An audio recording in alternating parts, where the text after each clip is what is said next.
fit, formidable, and fantastic. Hey everyone, this is Cory McCarthy and welcome to a new episode. The gym should be a place for self-improvement and thus seen and felt as a positive and motivating environment. For this reason, I tend to train at gyms that have an atmosphere or energy, if you will, that pushes me and brings out that inner iron beast. Sadly, however, some people may train at a great, well-equipped gym, but other factors can constantly make the environment less savory. Not too long ago, a regular viewer of mine asked me to hit up the topic of gym etiquette, more specifically from the standpoint of harassment or inappropriate behavior. Case in point, someone ogling over her breasts as she performed bent-over rows. Being that we just launched into the new year, I felt this sort of topic may actually help people who are freshly joining gyms and likely feel a bit self-conscious to begin with. But really, it's something for anyone to take in. It should go without saying, but everyone has every right to feel unthreatened at their gym, be it from uncomfortable lingering stares or advances or even outright threats. And to put this into perspective, it can happen to anyone, even someone like me, and it has. Last summer I was finishing up at the gym before closing time on a Friday night when this guy approached me. I tend to give people the benefit of the doubt, and if they seem nice and respectful, I give the same back in return. He asked me if I was a model or an actor and remarked that he liked my physique. He asked me how I went about building it. Since I had never seen him before, I figured he was new, and he was quite overweight, so I also figured he was just seeking some advice. And I do like helping people. And while he came across a bit socially awkward, I wasn't going to judge him for it. I mean, I'm not perfect myself, so we talked about lifting and diet and careers and goals also as well. But long story short, it turns out he is a background actor in television and film and wanted to connect on Facebook. He wanted to share some of his contacts with me because he thinks I should try acting and a more serious level of modeling. And both are endeavors that I wouldn't mind giving a go. So I accepted his friend request on Facebook that night, and going by his profile and wall conversations, everything he said seemed to line up. However, things quickly degenerated from there. After a couple of days, the occasional friendly banter transitioned into asking me to send him nude photos of myself, so he could see what he's working with. I, of course, declined, and quite firmly, I might add. I told him that was completely unnecessary and inappropriate, and then he immediately argued that I need to get used to being nude in front of people and showing what I have to offer, if I wanted to pursue acting or modeling. He claimed that other guys who he apparently has hooked up in the industry had sent him nudes. And then he followed with, if you're not going to send me nude photos, then you need to undress for me in the locker room. I told him that I was not going to show him my dick and that I am removing him from Facebook, and I warned him to leave me be at the gym.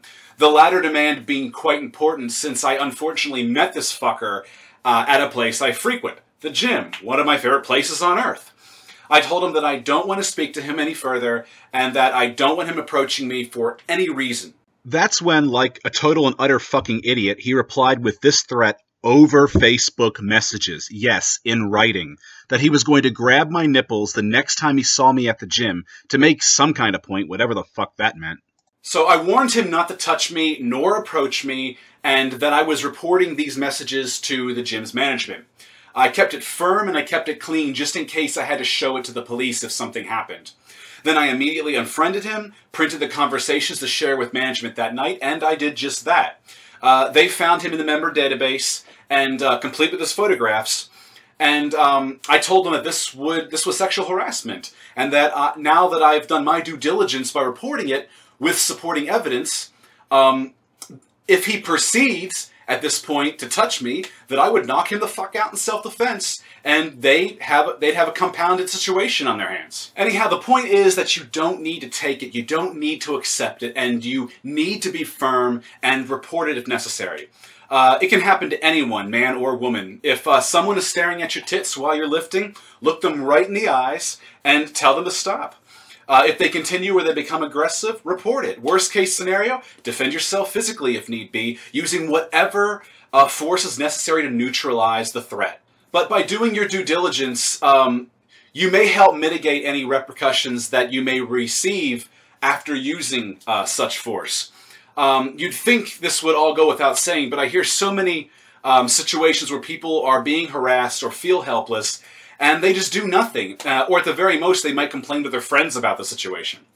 No one should be made to feel threatened or uncomfortable by someone else's invasive actions. Not at the gym, not anywhere. If that shit happened in the workplace, HR will be over it like a bad case of herpes. So take the proper steps of action, and in the opposite way, if someone at your gym is attractive, you can admire their body without being a total fucking creep or obvious about it and making them uncomfortable. Imagine how you'd feel if the situation were reversed. That being said, if you feel inspired to approach someone and introduce yourself, that's fine too. You never know where or how you might meet someone, and if you're both at the gym, you quite possibly have a similar goal, to better your bodies and health.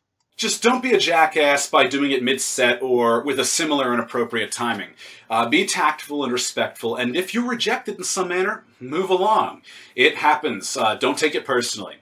But do remember, it's a gym after all, not a nightclub. Like with an office, people are at the gym to get work done, to achieve goals. So the mindset isn't typically social, or at least not from my perspective. And even if you see a handful of people jerking around at the gym, just assume that the majority are there to actually work and that they're in the zone. So don't fuck with someone's flow, in other words. Anyhow, that's all I really have to say in this topic. Do open some dialogue below about your thoughts, or perhaps even share your experiences and how you've handled them. Everyone's got a story. And if you enjoyed this video, do like it and share it, and maybe you can help or inspire someone else. And please subscribe to my channel if you've not done so already. I release content twice a week, and that will keep you on top of things. Otherwise, till later.